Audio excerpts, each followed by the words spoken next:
Spy x family episode 1 की शुरुआत में हम देखते हैं कार को कोई चला रहा रहता है और वो दो लोग जो रहते हैं उस कार के अंदर उनका एक्सीडेंट हो जाता है और उनकी कार नीचे गिर करके पूरी तरीके से ब्लास्ट हो जाती है। अगले सीन में हमें दिखाया जाता है एक कंट्री के बड़े बड़े समझदार लोग आपस में बैठे हुए थे और बात कर रहे थे। वो लोग बात कर रहे थे उसी एक्सीडेंट के बारे में और कह रहे थे कि वो दोनों लोग जिसका एक्सीडेंट हुआ था वो लोग डिप्लोमेट्स थे और उनके ऊपर असैसिन का अटैक हुआ हमने लगा और शायद वेस्ट कंट्री हमारे ऊपर हमला करना चाहती है, इसीलिए हम लोगों को अपना सबसे अच्छा एजेंट वहाँ पे भेजना पड़ेगा और इन सभी चीज़ों को होने से रोकना पड़ेगा। अगले सीन में हमें दिखाया जाता है ट्विलाइट नाम का बंदा अपनी गाड़ी में बैठ करके किसी से मिलने के लिए आता है। जो बंदा उसे वहाँ पे मिला था वो उसे काफ़ी सारी फ़ोटो देता है और कहता है कि ये प्रूफ है कि फॉरेन मिनिस्टर टोपी पहनते हैं। वो आदमी कहता है इससे तुम्हारा काम बन जाएगा। जो आदमी उसके सामने खड़ा था ट्विलाइट, वो कहने लगता है कि अब हम लोग इस सबूत के साथ फॉरेन मिनिस्टर को रिजाइन करने के लिए मजबूर कर देंगे। फिर ट्विलाइट वहाँ से चला जाता है और वो आदमी वहीं पे खड़ा रहता है। तभी वहाँ पे उसके पीछे से वही आदमी फिर से आता है। वो आदमी कहने लगता है कि अभी तो तुम आ करके मुझसे वो सामान ले गए। अगले सीन में हमें दिखाया जाता है जो इंसान वहाँ पर पहले आया था वो ट्विलाइट था और उसने भेष बदल रखा था। ट्विलाइट एक स्पाई है, वो भी सबसे ज्यादा अच्छा। और जब देशों के बीच में वॉर हो रही थी तो इस इंसान ने अकेले ही उस वॉर को सरवाइव कर लिया अपना भेष बदल करके।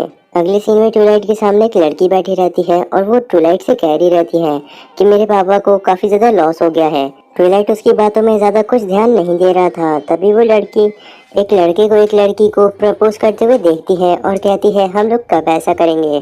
तभी ट्विलाइट कहता है चलो ब्रेकअप कर लेते हैं।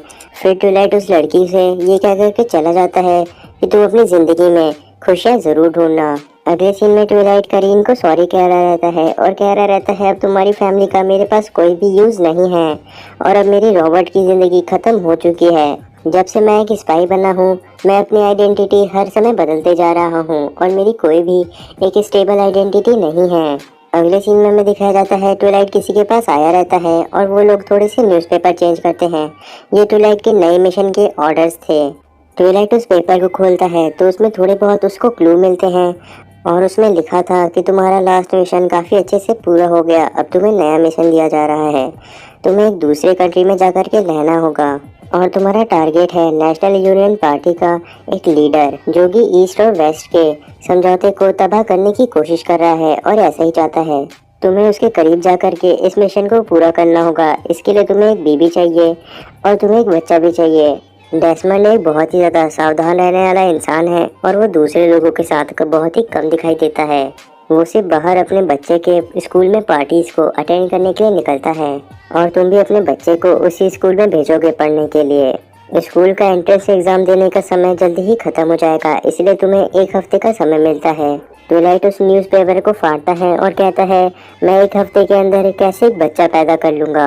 लेकिन फिर ट्विलाइट सोचने लगता है वेस्ट और ईस्ट के बीच में पीस बनाने का सिर्फ यही एक तरीका है और अगर मैं इस मिशन को पूरा नहीं करूँगा तो पूरी दुनिया में भी तबाही मच सकती है।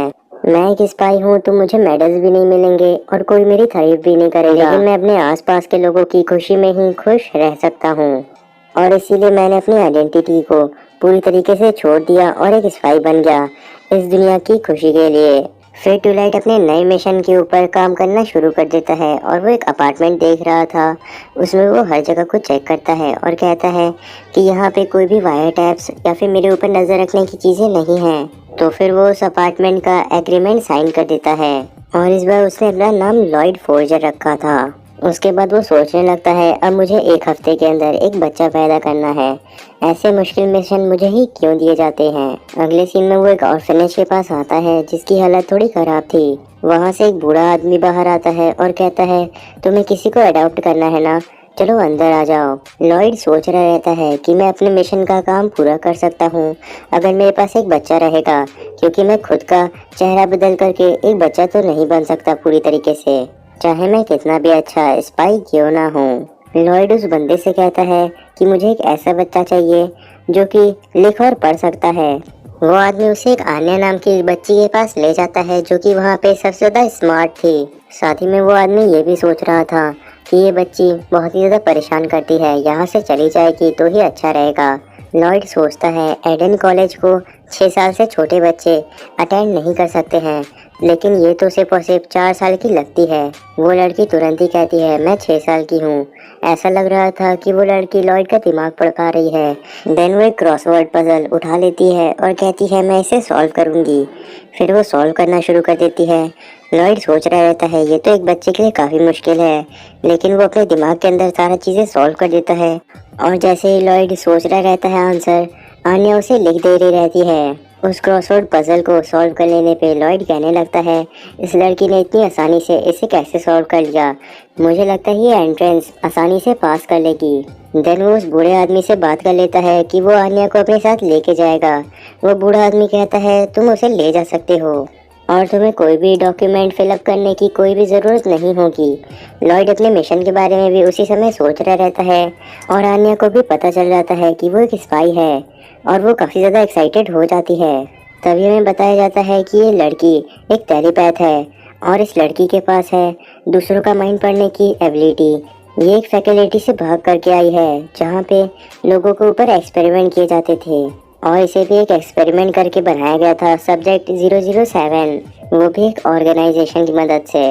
और उस जगह से भागने के बाद ये किसी को ढूंढ रही है जो कि इसका ख्याल रख पाए। अगले सीन में हमें दिखाया जाता है लॉयड आन्या से बात कर रहा रहता है और कह रहा रहता है आज से तुम मेरी बेटी हो और तुम हमेशा मुझे फादर कह करके बुलाओगी।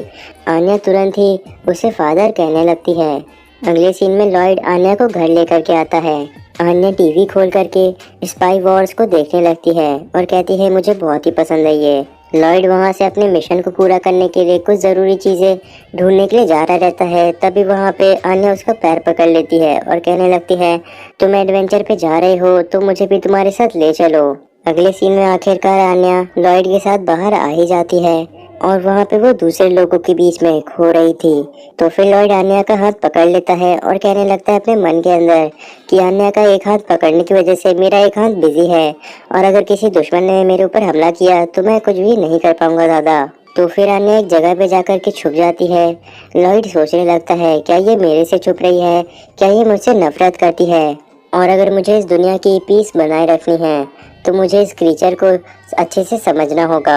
आन्या सोचने लगती है मुझे समझने से इस दुनिया में शांति कैसे बनी रह सकती है। फिर वो अपने बारे में बताने लगती है लॉयड को कि मुझे पीनट्स पसंद है, कैरेट्स नहीं पसंद है और बाकी सारी चीज़ें भी बताती है। फिर आन्या एक शॉप पर जाकर के किसी चीज़ को खरीदने लगती है और वो कम पैसे दे रही थी। तो फिर लॉयड अपने मन में कहने लगता है कि मुझे लगता है ये लड़की पूरी तरीके से बेवकूफ़ है क्योंकि ये कम पैसे दे रही है, तो क्या मुझे इसे बदल देना चाहिए। आन्या ये बात सुनकर के कहने लगती है प्लीज़ मुझे ठिकाने मत लगाओ, मैं बार्गिन करने में अच्छी हूँ इसलिए मैंने ऐसा किया। सभी लोग लॉयड को देख रहे रहते हैं और आन्या रो रही रहती है। तो फिर लॉयड उसे चुप कराने के लिए कहता है मैं तुम्हें पीनट्स खरीद दूंगा इसलिए तुम चुप हो जाओ। फिर लॉयड पीनट्स खरीद करके वहाँ से जा रहा रहता है। तभी आन्या सो जाती है तो फिर उसे भी उठाना पड़ता है और लॉयड बच्चों को संभालने की काफ़ी सारी बुक्स भी खरीद लेता है।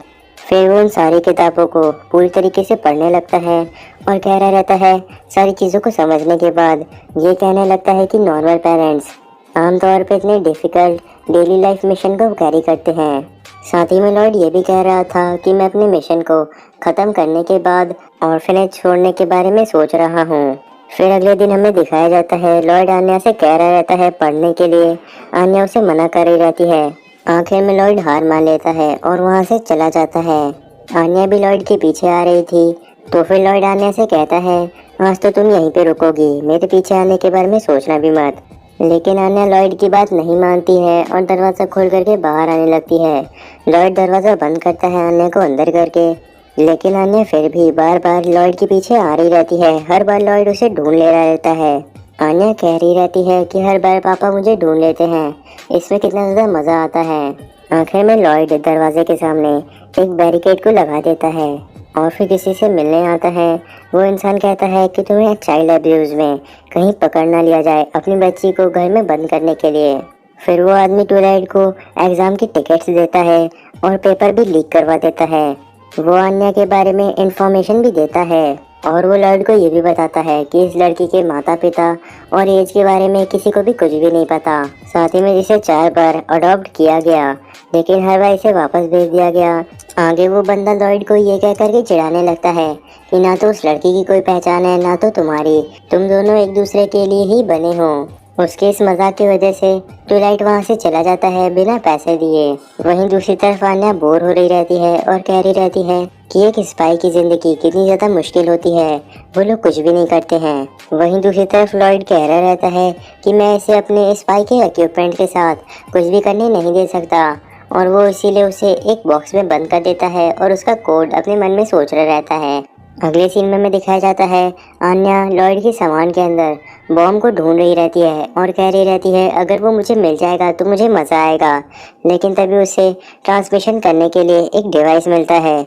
आन्या उस मशीन का इस्तेमाल करके ट्रांसमिशन भेजने लगती है। वो ट्रांसमिशन करीन के फादर को भी जाता है जो कि ट्विलाइट का दुश्मन है, और उसके ट्रांसमिशन का मतलब था मैं ट्विलाइट हूँ और अगर तुम मुझे पकड़ सकते हो तो मुझे पकड़ो। वो लोग ट्विलाइट की लोकेशन को पता कर लेते हैं उस ट्रांसमिशन की मदद से। अगले सीन में दिखाया जाता है आन्या देखती है कि लॉयड का सारा सामान पूरी तरीके से बिखरा हुआ है, और वो कहने लगती है कि अगर लॉयड को पता चला कि आन्या को ये पता है कि वो एक स्पाई है तो फिर वो उसे मार देगा और एक ठिकाने लगा देगा। और वहीं दूसरी तरफ अगर उसे ये पता चल गया कि वो एक टेलीपैथ है तो फिर उसे वापस से ऑर्फनेज भेज दिया जाएगा। उसी समय आन्या को कुछ लोगों के बारे में याद आने लगता है जो कि उसे पढ़ने के लिए कह रहे थे। वो लोग साइंटिस्ट लग रहे थे। साथ ही में वो आन्या से कह रहे थे कि तुम बच्चों की तरह हरकतें नहीं कर सकती, तुम्हें अपनी पावर का इस्तेमाल करने के लिए अभी पढ़ाई करनी चाहिए। अगले सीन में ट्विलाइट वापस से अपने घर आ जाता है और वो सामने देखता है कि बैरिकेड थोड़ा सा अलग तरीके से लगा है। फिर वो जब कमरे के अंदर जा रहा रहता है तो वहाँ पे 2 लोग छुपे हुए रहते हैं। तभी उनमें से एक हमला करता है ट्विलाइट के ऊपर। ट्विलाइट उसे मारता है, तभी दूसरा वाला आके हमला करता है। ट्विलाइट उसे भी मारता है और पटक देता है, जबकि उसके पास गन भी थी। फिर वो आन्या को ढूंढने लगता है और आन्या किडनैप हो चुकी थी और कमरे के सारे सामान इधर उधर बिखरे भी हुए थे। लॉयड उसी समय सोचने लगता है कि वहाँ पे और भी बच्चे हैं तो क्या वो आन्या को छोड़ दे। उसी समय पीछे से वही आदमी आता है और ट्विलाइट को मारने की कोशिश करता है। अगले सीन में हमें पता चलता है कि आन्या को पकड़ के रखा गया है। तो फिर करीन के फादर कहते हैं कि हम लोग इस लड़की को होस्टेज की तरह रखेंगे अपने पास ट्विलाइट को यहाँ पे बुलाने के लिए, और फॉरेन मिनिस्टर की टोपी को देने के लिए कहेंगे। करीन के फादर के पास सप्रेसर के साथ पिस्टल भी थी। तो फिर आन्या उसी के बारे में सोचने लगती है और कहने लगती है ये एक असली बुरा इंसान है। अगले सीन में उसका आदमी ट्विलाइट को लेकर के वहाँ पे आ जाता है और उसे रख देता है नीचे। फिर वो वहाँ से अपना गला पकड़ के कहता है कि ट्विलाइट ने मुझे बहुत मारा। करीन के फादर जा करके उस बंदे का मास्क हटाते हैं तो वो वहाँ पे उनका ही बंदा था और वो ट्विलाइट बिल्कुल भी नहीं था। सभी लोग हैरान हो जाते हैं कि आखिर ये चल क्या रहा है। तभी तक में असली ट्विलाइट आन्या को ले करके वहाँ से बाहर निकल जाता है और दरवाजे को बंद कर देता है। और वहाँ पे ट्विलाइट सोच रहा रहता है कि मैं दुश्मन के इलाके में आ गया, सभी चीज़ों को रिस्क में डाल करके। वहाँ पे आन्या रो रही रहती है और कह रही रहती है कि मुझे डर लगा। ट्विलाइट कहने लगता है कि अब मुझे समझ में आ गया कि मुझे बच्चों का रोना क्यों पसंद नहीं है, क्योंकि बच्चों के रोने से मुझे अपने बचपन के बारे में याद आ जाता है। क्योंकि जब मैं छोटा था तब किसी ने भी अपना हाथ नहीं बढ़ाया मुझे बचाने के लिए। फिर ट्विलाइट आन्या को बता देता है कि पुलिस स्टेशन कहाँ पे है और वहाँ से जाने के लिए कहता है, वो भी जल्दी में। आन्या वहाँ से जाने लगती है ट्विलाइट के मन के अंदर की बातों को सुनते हुए। ट्विलाइट अपने मन के अंदर कह रहा था कि मैं इसलिए स्पाई बना हूँ ताकि इस दुनिया में किसी भी बच्चे को रोना ना पड़े। और उसी समय करीन के फादर के लोग वहाँ का दरवाज़ा तोड़ देते हैं और बाहर आ जाते हैं। वहाँ पे ट्विलाइट ने काफ़ी सारे ट्रैप बिछाए थे और वो वहाँ पे एक एक करके सभी को मार देता है। और आखिर में करीन के फादर के ऊपर एक बंदूक तानता है और कहता है अगर तुम चाहते हो कि तुम्हारी बेटी करीन एक आम जिंदगी जिए तो फिर मेरे पीछे आना बंद कर दो। फिर वो करीन के फादर को थोड़ा सा डराता है और वहाँ से चला जाता है। और जब वो बाहर चल रहा था तभी वो एक चीज़ को देख करके काफ़ी हैरान हो जाता है। और ऐसा इसलिए हुआ था क्योंकि अभी भी आन्या वहाँ बाहर ही उसका वेट कर रही थी। फिर वो जा करके लॉयड का पैर पकड़ लेती है। लॉयड उससे कहने लगता है आखिर तुम घर के बाहर क्या कर रही हो। साथ ही में वो किडनैपिंग के बारे में झूठी कहानियां बना करके बोलने लगता है। आन्या कहती है कि पापा बहुत ही बड़े झूठे हैं। तभी आन्या लॉयड से ये भी कहती है कि उसे पापा के साथ घर जाना है और अगर आप मुझे छोड़ देंगे तो मैं भी रोना शुरू कर दूंगी। लॉयड उसी समय सोचता है कि इसे 4 लोगों ने 4 बार अडॉप्ट किया और वापस भेज दिया। तो फिर लॉयड आन्या के सर पे हाथ रखता है और कहता है ठीक है चलो अब हम चलते हैं अपने घर के लिए।